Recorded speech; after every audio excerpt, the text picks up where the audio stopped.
everything in orthodontics and everything in the human body is interreacted with things.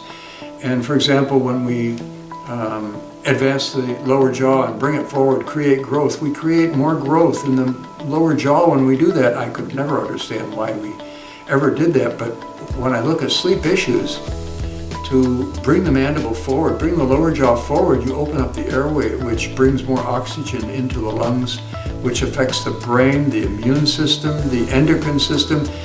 There are 600 hormones in the human body.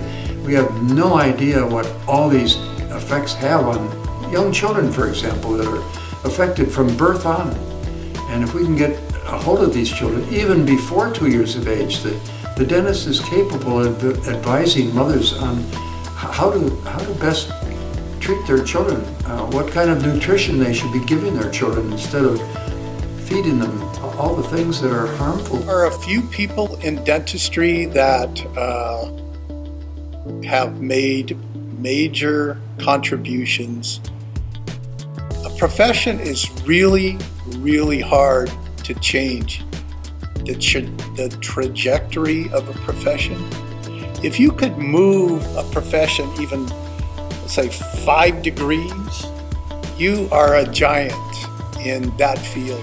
There's a few people that probably should be on the Mount Rushmore of dentistry, and Dr. Bergersen would be a candidate. I started teaching in orthodontics at Northwestern University. And I became interested in growth and development, and I became interested in statistical changes that are occurring. And it was called a preformed position. And it was an improvement of this, but it was preformed. This is made custom. You sent models in, they cut the teeth off and resent them in wax, and then they poured rubber around it and made this. Well, this one was made because I was doing some statistics on 2 sizes. And the statistical correlations came up so high that I thought, oh my gosh, I could make something that would fit more than one person at a time. So that's what we did. And we came up with a position that was transparent, it was plastic. It was the first plastic appliance ever made in the world. And you could see through it. You could see if the thing fit or not. You could see the teeth move. And it became a revolutionary development in positioner use. So we controlled the positioner market for many years with this appliance. And then I found from that little boy, and sometimes listen to what your patients say, listen to what your mothers say sometimes. Don't always close your mind off. Some people close their mind, they think they know everything, and then they don't learn anything anymore. You can't teach people like that.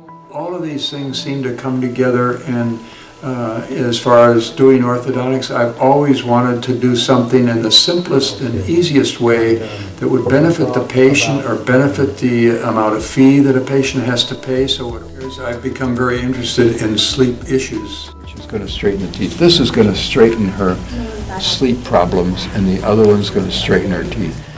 Delta sleep is essential for giving off growth hormones. This is why sometimes these children might be shorter than the ones that have good sleep, REM sleep. REM sleep, you dream. REM sleep is the repair of these items that have exhausted themselves during the day.